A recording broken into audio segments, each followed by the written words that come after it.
Bonjour à toutes et à tous et bienvenue à notre webinaire en partenariat avec HubSpot.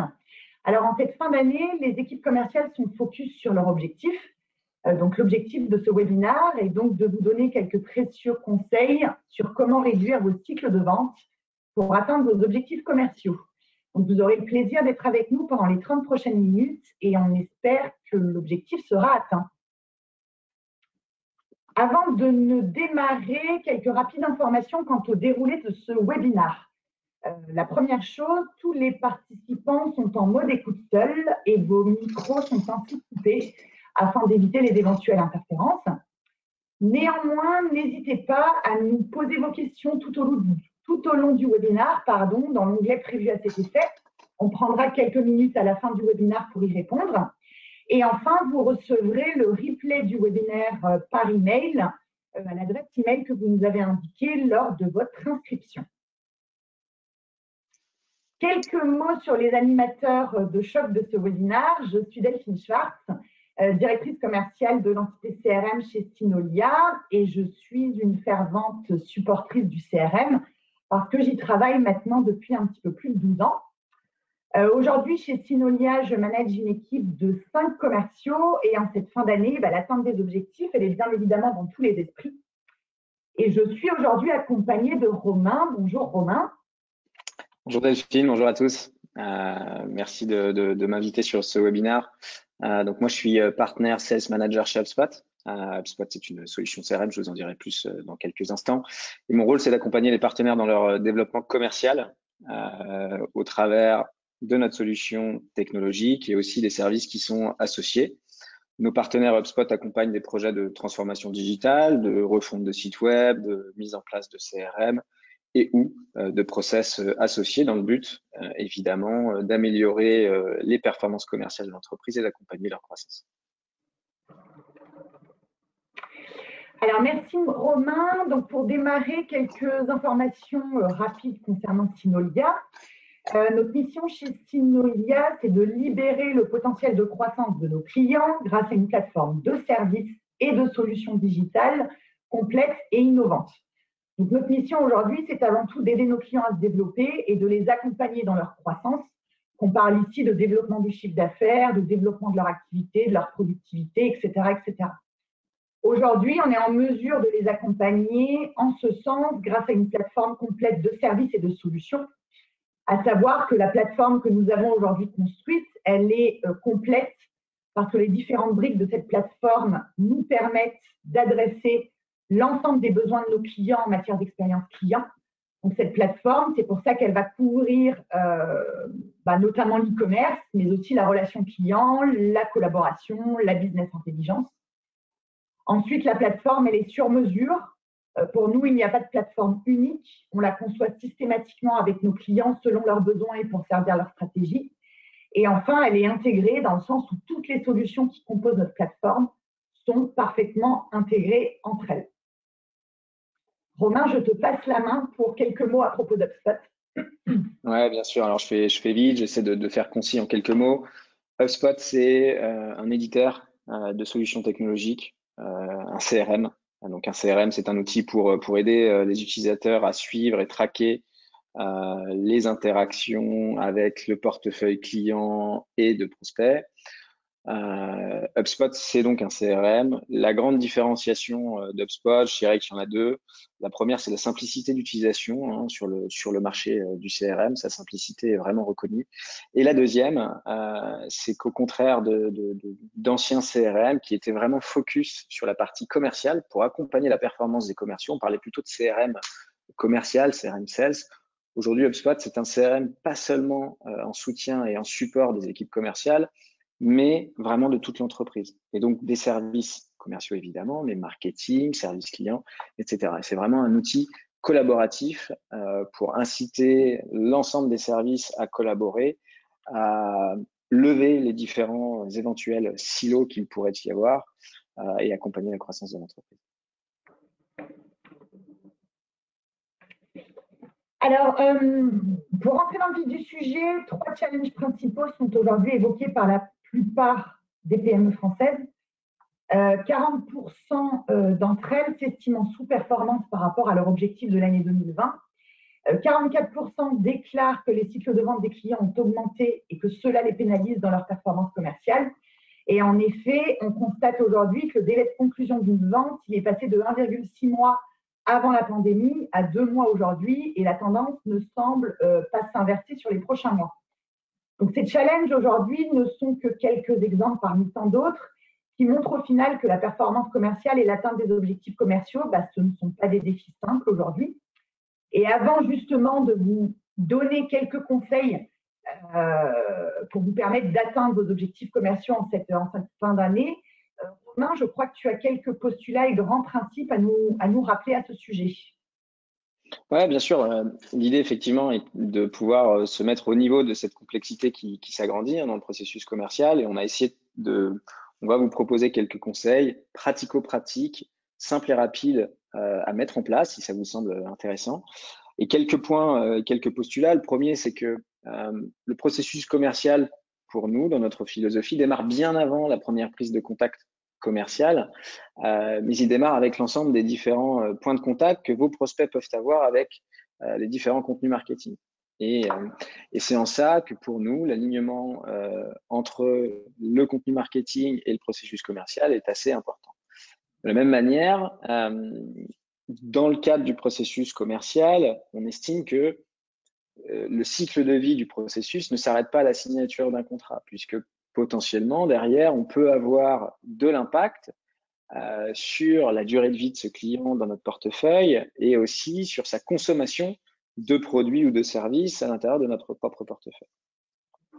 Et puis enfin, un dernier postulat qui nous semble aussi important, sur lequel on a reposé l'ensemble des différents conseils, c'est que le parcours d'un client, d'un prospect, il n'est pas linéaire dans le sens où ces points de contact sont assez diffus. On parle de multicanal, d'omnicanalisation, et ces points de contact peuvent être au travers d'appels, d'emails, de chatbots, de visites en magasin, etc. Donc, il est vraiment de plus en plus complexe maintenant de traquer l'ensemble de ces points de contact, mais ça reste essentiel pour bien comprendre nos clients et nos prospects et personnaliser notre approche.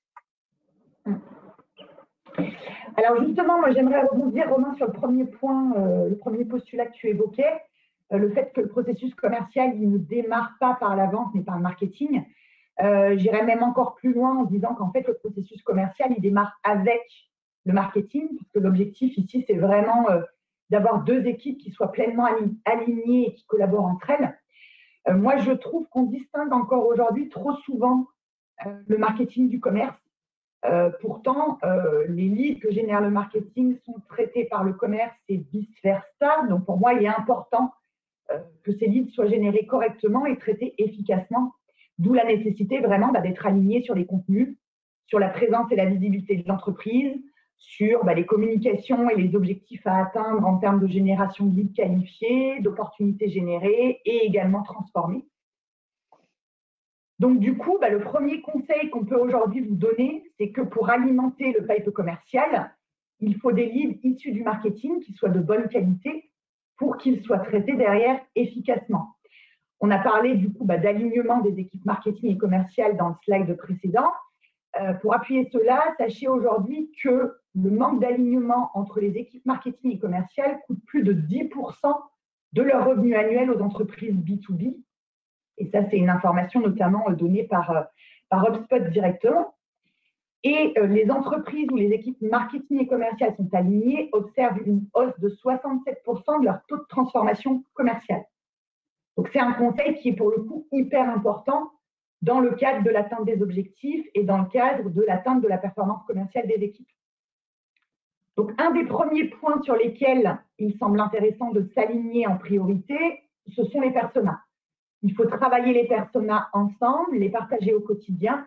La notion ici de co-construction, elle est hyper importante parce que le marketing ne peut pas définir seul ses personas et le commerce non plus. Donc, il faut vraiment que ce soit une co-construction et une co-définition des personas qui soient réalisées au sein de l'entreprise. Et les personas, c'est quelque chose de très, très important dans le sens où derrière, ça va vous permettre de comprendre vos cibles, de comprendre les parcours, d'aligner en interne toutes les équipes, que ce soit les équipes marketing, les équipes sales, mais aussi les autres équipes de l'entreprise, de définir derrière une stratégie qui soit adaptée avec les bons contenus à mettre en place, etc. etc. Donc, c'est un premier conseil qui, pour moi, est très important aujourd'hui. Ouais, complètement, je te rejoins, je te rejoins là-dessus, Delphine. Effectivement, au-delà de tout ça, la définition d'un persona va nous permettre de définir un parcours, le parcours de conversion de ce persona. Comment va-t-il en venir à ce besoin? Comment va-t-il procéder à la prise de décision? Comment va-t-il étayer sa réflexion, etc. Et tout ça va nous permettre, avec le marketing et les commerciaux, de définir un parcours de conversion. Donc là, on a schématisé sous les yeux un parcours de conversion, de génération de lead, de génération de MQL, Marketing Qualified Lead, de SQL, Sales Qualified Lead, d'opportunités et de clients. La question qu'on pose souvent autour de nous, avec nos prospects, nos clients qu'on accompagne dans l'amélioration de leur process, c'est une question toute bête, c'est combien, par exemple, doit-on générer de leads avec l'équipe marketing pour signer 8 nouveaux clients? Et on s'aperçoit que bien souvent, cette question assez basique, on n'a pas forcément de réponse très clairement établie.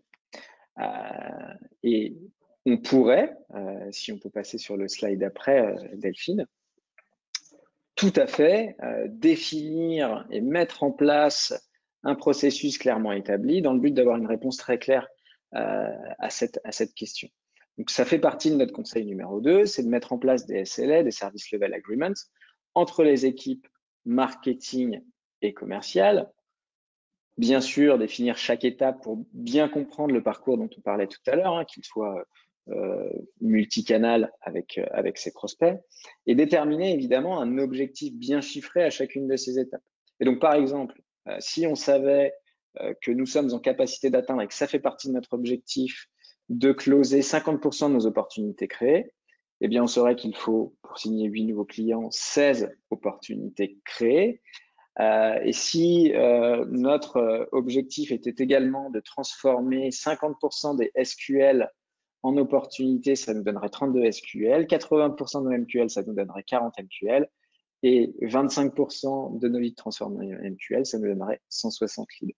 Donc, on serait capable de dire que pour signer 8 nouveaux clients, il nous faut générer 160 leads. On le schématise de manière macro sur l'ensemble du funnel de conversion entre le marketing et le business pour l'ensemble de l'entreprise, mais on pourrait aussi le schématiser par persona. Imaginons, on a des personas complètement différents sur des industries complètement différentes qui fonctionnent d'une façon chacun dans un processus clairement différent, donc avec des taux qui peuvent varier. Eh bien, on pourrait avoir ce type de chiffres et ce type de représentation par persona, par type d'industrie, par cible. Au même titre, on parle de taux de conversion, mais on pourrait aussi avoir des délais. On pourrait savoir que ça nous prend X jours en moyenne pour transformer un lead en MQL, un MQL en SQL, etc. Et donc, ça nous donnerait des informations précieuses sur notre funnel de conversion et ça nous donnerait la capacité de pouvoir mieux comprendre ce qui fonctionne bien de ce qui fonctionne mal à l'intérieur de ce funnel et bien sûr pouvoir avoir des actions à corriger, à mettre en place, que ce soit au niveau commercial ou au niveau marketing. Alors là, ce qu'on a sous les yeux, c'est un exemple de SLA, Delphine, effectivement. Donc, qu'est-ce que c'est qu'un SLA globalement, pour bien le définir, parce que ça peut paraître parfois abstrait. Eh bien, déjà, on va définir des responsables au niveau marketing, au niveau commercial. On va se définir des objectifs. Et c'est là où bien souvent, on a des objectifs qui sont différents entre le marketing et le commercial. Et là, on va devoir justement s'aligner ensemble. Et puis derrière, des initiatives associées à chacun de ces objectifs qui sont partagées entre les équipes, des éléments de responsabilité, comme je disais tout à l'heure, et puis ensuite, bien évidemment, les différents canaux de communication. Ce n'est qu'un exemple pour concrétiser un petit peu ce que pourrait être un SLA et comment on pourrait le partager à l'intérieur de l'entreprise. Mais évidemment, ça doit être adapté en fonction de vos propres critères, en fonction de votre propre organisation. Et bien souvent, on accompagne aussi nos clients sur la personnalisation de ces SLA.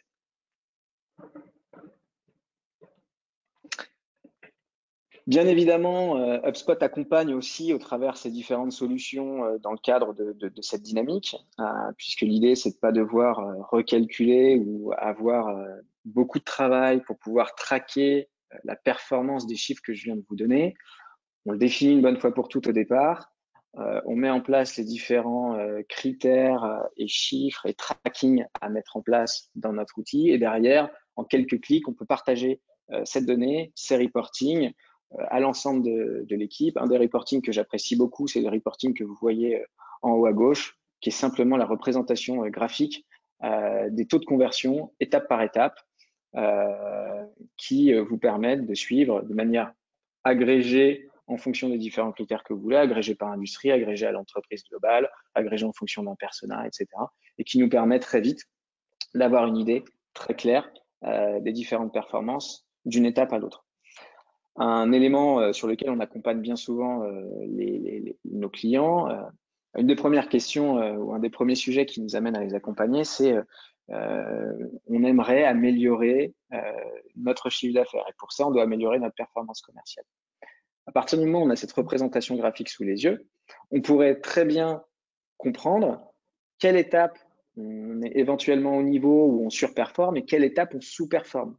Et par exemple, si on s'aperçoit qu'on sous-performe sur l'étape d'opportunité à client, on pourrait se dire, OK, on a un problème de closing et donc c'est sur cette étape-là qu'il faut concrètement travailler, il faut avoir un focus sur le process commercial. À l'inverse, si on avait une problématique et un taux qui serait légèrement sous-performant entre le lead et le marketing qualified lead, peut-être que là, on s'orienterait sur le contenu froid créé par nos équipes marketing dans le but de justement générer ces leads qualifiés et donc travailler main dans la main avec les équipes commerciales pour revoir un petit peu le contenu en fonction de nos différents objectifs. Donc, ça donne vraiment des sources d'inspiration sur des sujets à traiter, à régler pour l'entreprise. Oui, moi, pour le coup, Romain, je partage complètement ton avis. Mettre en place un SLS, ça a plein d'impacts très, très positifs au sein de l'entreprise. Et le fait que ça permette d'identifier plus facilement où ça coince, de se remettre potentiellement en question sur ce qui fait défaut et derrière, du coup, de pouvoir mettre en place le plan d'action qui va bien, c'est vrai que c'est un élément hyper important aussi. Alors, un troisième conseil maintenant, réduire le délai de traitement pour des résultats optimisés. Un constat aujourd'hui simple et sans appel. Est-ce que vous savez que si vous relancez un prospect dans les 5 minutes, vous avez jusqu'à 9 fois plus de chances de le convertir?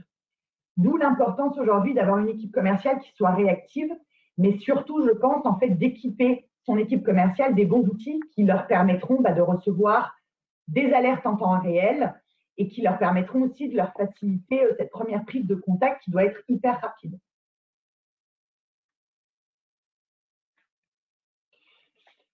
Alors, je crois que tu as sauté quelques slides. Ouais. Oui, c'est ça. Désolée.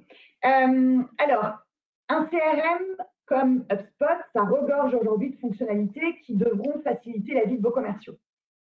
Vous avez, entre autres, ces fonctionnalités-là, comme le système de notification, le suivi des tâches, qui sont des fonctionnalités très importantes, parce qu'elles vont permettre au commercial d'être alerté rapidement et surtout de ne pas oublier.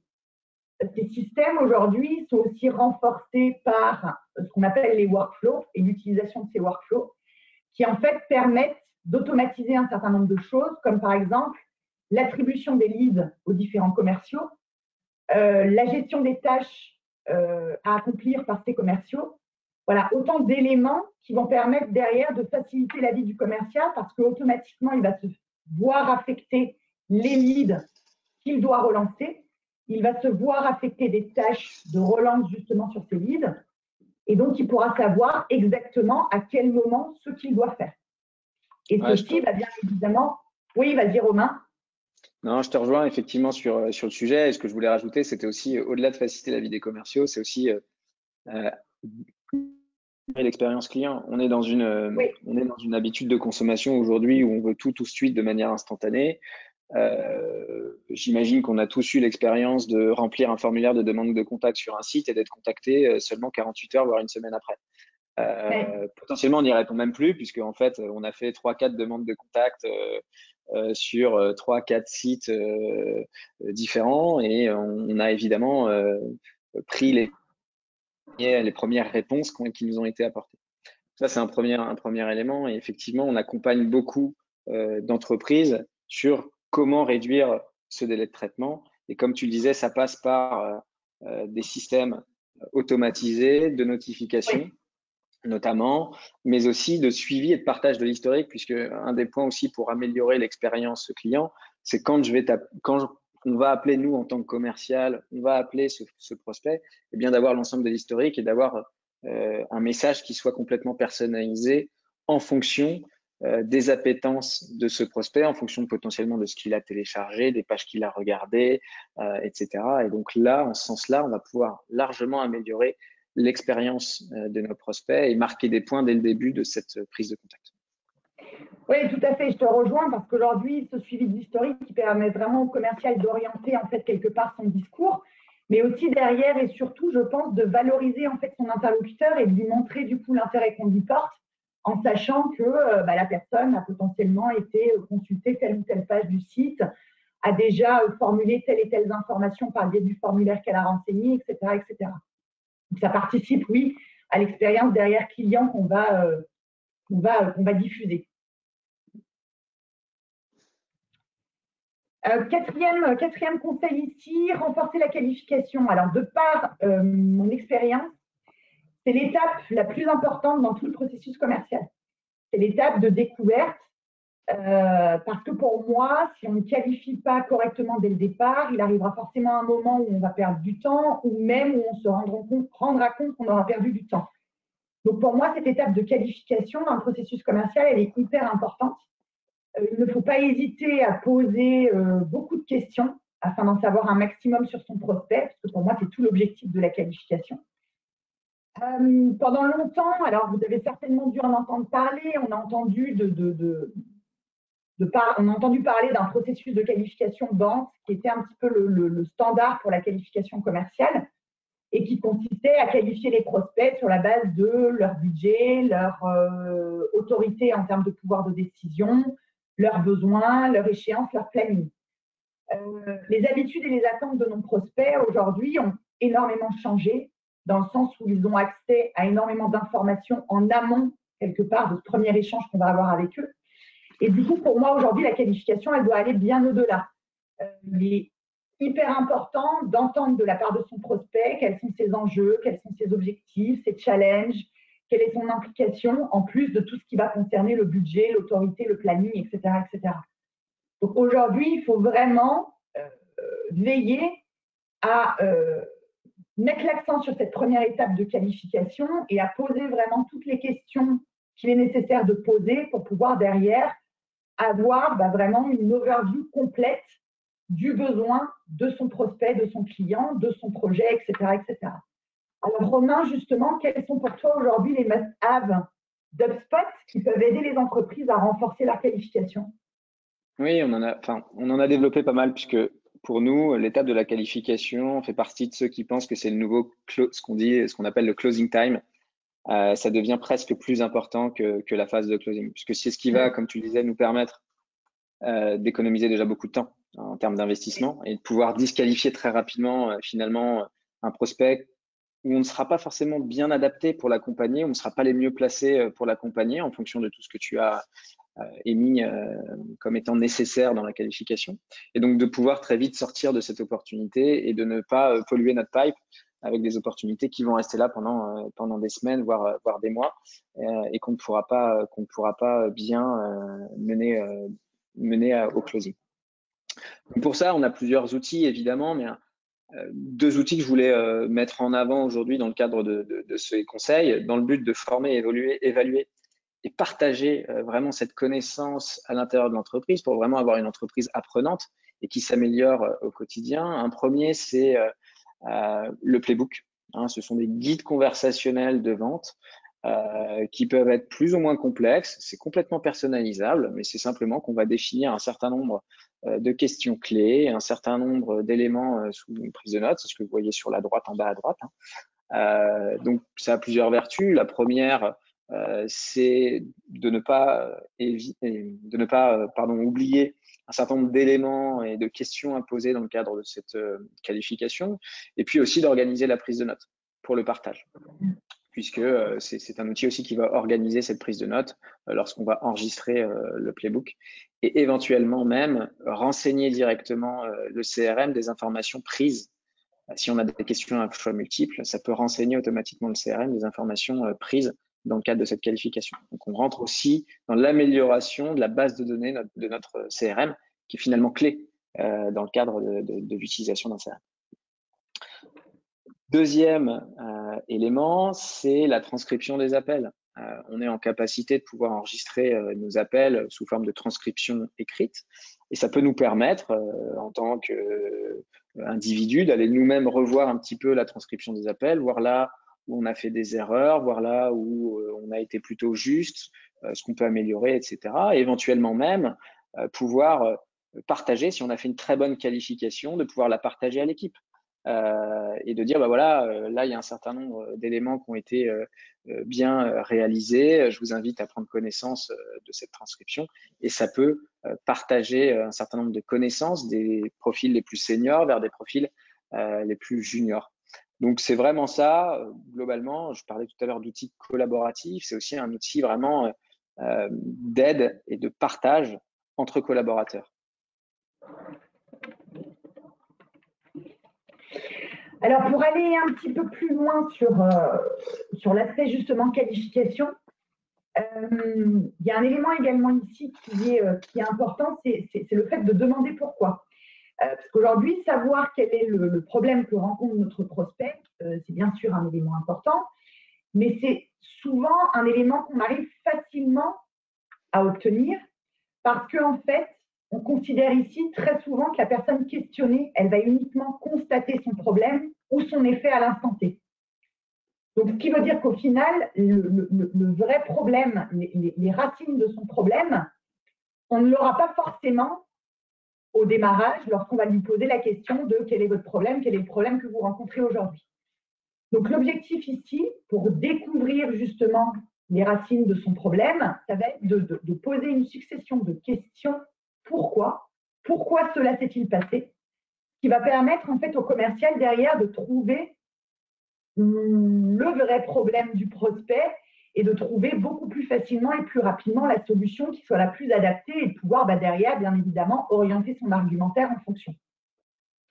Donc aujourd'hui, c'est ce qu'on appelle en fait la méthode des 5 why, des 5 pourquoi, qui est une méthode aujourd'hui qui permet d'identifier que le problème, ce n'est pas ce que le prospect vous a remonté lors de votre première question, mais c'est au final ce que le prospect vous a remonté à l'issue des 5 fois où vous lui aurez posé la question pourquoi.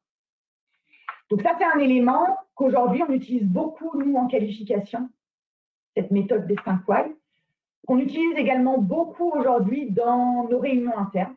Lorsqu'on va avoir des réunions où l'objectif, ce sera de réfléchir à notre stratégie, à nos processus commerciaux. Cette méthode-là, des 5 pourquoi, très souvent, elle est utilisée pour pouvoir derrière réussir à en trouver la cause racine du dysfonctionnement qu'on peut observer. Alors, complètement, je te rejoins. Parfait. C'est effectivement ça. C'est ce que je voulais rajouter, c'est que je te rejoins sur cet élément, et c'est souvent ce qui évite des allers-retours dans le processus commercial, notamment peut-être avec plusieurs soutenances ou des allers-retours au moment de la remise de l'offre, parce que finalement sur le ciblage de l'offre ou le ciblage de la solution à proposer dans la soutenance finalement été erroné puisqu'on n'a pas suffisamment exploré. Ça rejoint le conseil numéro 4, mais c'est vrai que c'est un surplus assez intéressant qui paraît simple, mais extrêmement puissant lorsque c'est bien exécuté par l'équipe. Oui, tout à fait. Tout à fait. Et donc, du coup, une fois que cette phase de découverte et de qualification, elle a été effectuée de manière pertinente en ayant posé toutes les questions pour pouvoir qualifier quelque part le projet de son prospect et avoir du coup posé ces fameuses 5 questions pourquoi. derrière, très souvent, une opportunité est identifiée et l'objectif du commercial, c'est alors d'amener son prospect à quelque part à accepter d'acheter son produit ou son service et du coup à transformer cette opportunité-là. Le suivi de l'opportunité, bien évidemment, il est très important. Je pense que ça, tout le monde est unanime pour dire qu'il est important de suivre ces opportunités commerciales. Et ce suivi, il nécessite aujourd'hui que des actions soient très souvent menées au bon moment et de façon pertinente pour pouvoir notamment se démarquer un petit peu de la concurrence qu'on pourrait avoir.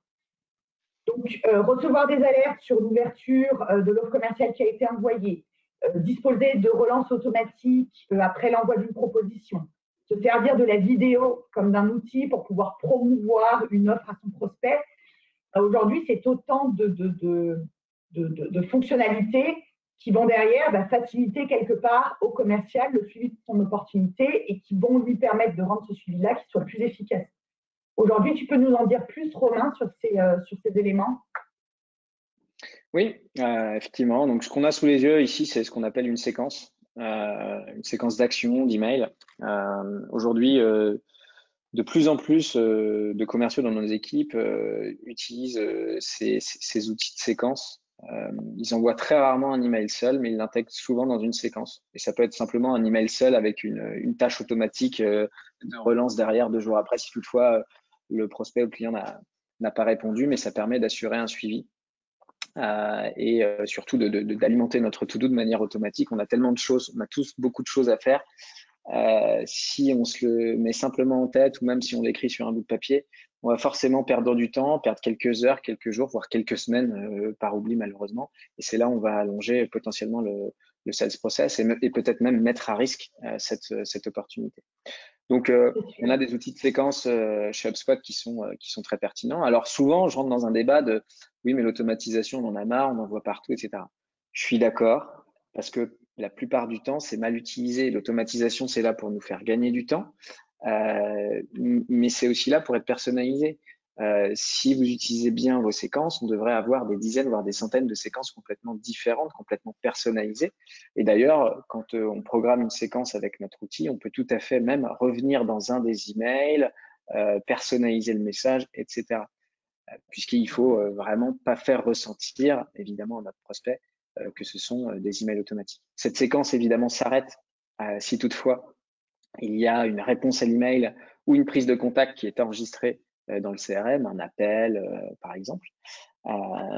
Et donc évidemment cette séquence s'arrête. Ça peut associer des emails, ça peut associer des messages sur LinkedIn, des ajouts sur LinkedIn, des tâches, des appels, etc.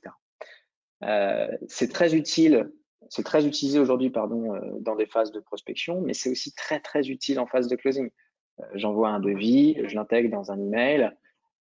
Et évidemment, potentiellement 24 heures ou 48 heures après, j'ai un email automatique de relance sympathique sur ce devis pour m'assurer que mon prospect a bien reçu mon email, etc., et qu'il puisse m'apporter du feedback à cette offre.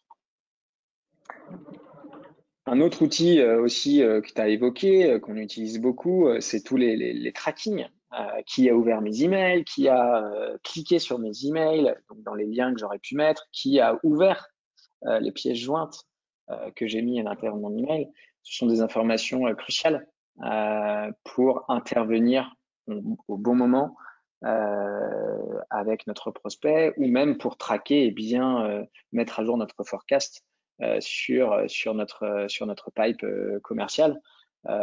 Et là, ce qu'on voit, c'est une imprime écran sur Gmail, puisque évidemment la plupart des CRM le proposent et HubSpot le fait également.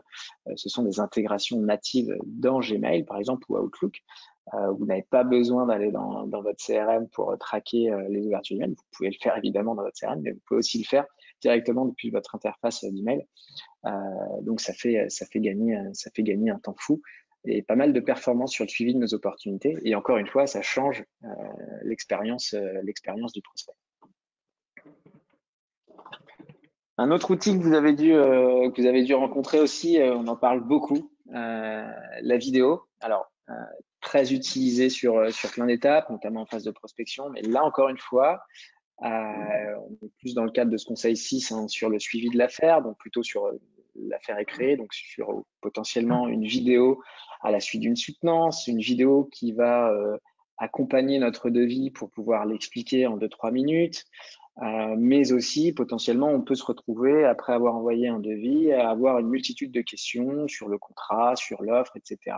On pourrait évidemment y répondre par écrit, mais on peut aussi prendre le temps, en 2 ou 3 minutes, de faire une réponse en vidéo. C'est souvent bien plus clair et bien plus personnalisé pour le prospect. Donc, c'est un outil aussi de plus en plus utilisé par nos clients et par nous-mêmes également. C'est un super outil et donc l'avantage avec des outils comme HubSpot, c'est de pouvoir le faire en toute simplicité, en quelques clics, dans l'organisation des équipes. Bien évidemment, avec tout le système de tracking, qui a ouvert la vidéo, combien de temps on l'a regardé, etc., etc. Et donc, c'est des notions aussi intéressantes pour suivre les différentes affaires ouvertes. Oui, je confirme, c'est vrai que la vidéo aujourd'hui, nous, on le voit de plus en plus, on a de plus en plus de nos prospects qui nous la demandent, on a de plus en plus de sollicitations par le biais des réseaux sociaux, etc., de LinkedIn notamment, où on a des prises de contact avec la vidéo, et c'est vrai que c'est un élément qu'on retrouve en fait aujourd'hui de plus en plus dans le cadre du processus commercial et du suivi notamment d'une opportunité. Dernier conseil ici qu'on souhaitait vous donner ce matin lors de notre webinaire, on en a parlé en introduction, l'alignement des équipes marketing et commerciales, il est indispensable pour pouvoir générer des leads qualifiés et les transformer derrière en clients. Mais l'alignement des équipes ne doit pas concerner uniquement le commerce et le marketing, il doit vraiment concerner au final tous les services de l'entreprise, notamment le service client. Parce qu'au final, c'est cet alignement-là qui permettra de transformer le client derrière en ambassadeur et de le faire grandir et d'identifier, du coup, bien évidemment, des opportunités de cross et d'upsell. Et aujourd'hui, c'est ce qu'illustre très bien la flywheel d'HubSpot que vous voyez ici. Les clients ne sont plus l'aboutissement, et c'est vraiment le centre. Ça doit vraiment être le centre de votre stratégie. Et tous les services de l'entreprise, que ce soit votre service marketing, votre service commercial, votre service client, ils doivent penser leur stratégie en plaçant le client au centre de celle-ci. Dans la pratique, ça signifie que les 3 principaux services d'une entreprise, que sont le marketing, le commerce, le service client, ils vont imaginer et réaliser des actions en mettant le client et ses résultats au cœur de leur propre stratégie. Donc, à l'étape d'attirer l'entreprise, elle va se charger justement de convertir les visiteurs du site web, de les faire mûrir au point de pouvoir devenir des leads qualifiés et pouvoir être transmis à l'équipe commerciale. À l'étape d'interagir, on va chercher à convertir bien évidemment ces leads en clients en leur trouvant du coup une solution qui leur convient. Et puis à l'étape de fidéliser, on va tout mettre en œuvre en fait quelque part pour satisfaire ses clients et pour les transformer derrière en promoteurs, en ambassadeurs qui vont bien évidemment derrière parler bien de vous auprès d'autres sociétés pour pouvoir favoriser un petit peu le bouche à oreille, qui vont derrière potentiellement vous faire intervenir à nouveau parce qu'ils sont très contents de vos services et ils souhaitent à nouveau faire appel à vos services, etc., etc. Complètement, je te rejoins là-dessus et on pourrait se dire, tiens, qu'est-ce que ça fait là dans le cadre d'une thématique de réduction de notre process commercial? Mais je trouve ça hyper intéressant. Pourquoi? Parce que une opportunité ouverte avec un client est beaucoup plus rapide qu'une opportunité ouverte avec un prospect. Donc, c'est important d'avoir un ratio à l'image de vos objectifs, d'avoir un ratio qui soit à l'image de vos objectifs sur des opportunités ouvertes à l'intérieur de votre portefeuille client. Et pareil, au même titre, tu parlais de recommandations.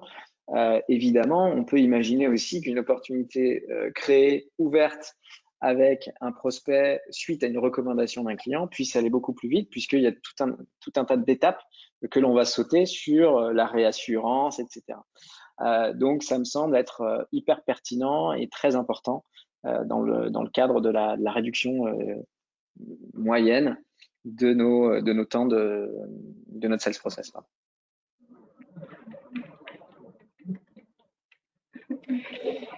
Alors, on vous propose à présent de profiter des 5 dernières minutes qui nous restent pour répondre à vos questions si vous en avez.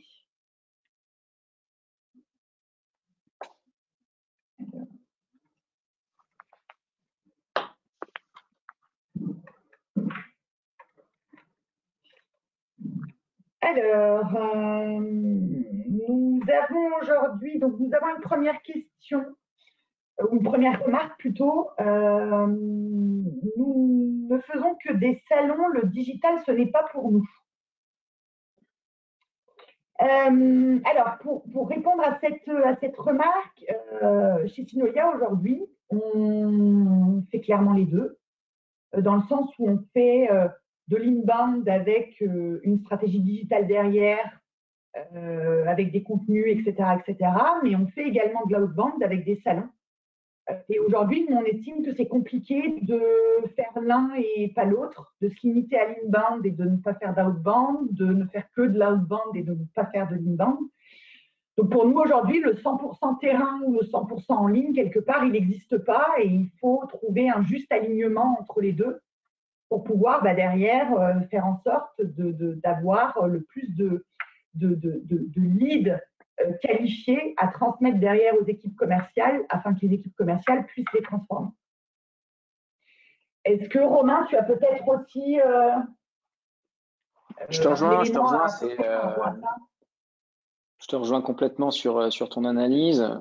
Ce que je rajouterais, c'est qu'effectivement, la plupart de nos prospects, de nos clients sont sur Internet. Donc, quand on est une entreprise et qu'on se dit que le digital, c'est pas pour nous, je pense qu'il faut vraiment se poser la question. Peut-être qu'on est dans le rêve, oui. mais il faut vraiment se poser la question parce qu'il y a forcément des endroits où vos prospects et clients sont et ça peut être intéressant d'y être présent. Pas forcément pour apporter du contenu commercial, mais pour apporter du contenu d'aide, du contenu de visibilité, ce genre de choses. Donc ça, effectivement, on accompagne beaucoup d'entreprises sur ces sujets. Notre recommandation, ce ne serait pas de mettre tous nos œufs dans le même panier et donc d'axer l'ensemble de nos investissements sur le digital ou l'ensemble des investissements sur un créneau plus traditionnel de salon, mais plutôt d'avoir une répartition cohérente de visibilité parce que comme tu le disais très bien, je pense qu'aujourd'hui, on vit dans un monde où on essaie d'être présent sur différents canaux et c'est ce qui renforce notre génération de leads et d'opportunités. Tout à fait.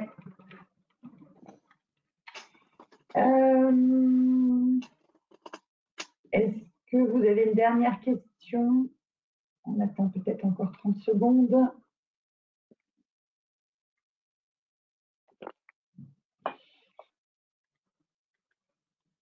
Non. Eh bien, écoutez, merci à toutes et à tous de nous avoir rejoints ce matin pour ce webinaire. On espère avec Romain qu'il vous aura apporté des tonnes de conseils en cette fin d'année et en cette fin d'année où le sujet de l'atteinte des objectifs commerciaux est aujourd'hui dans tous les esprits. N'hésitez pas à revenir vers nous si vous avez des questions ou besoin d'éléments complémentaires. On se tient à votre disposition et on vous souhaite une très belle journée. À très bientôt. Merci à tous, bonne journée. Merci Delphine. Merci Romain.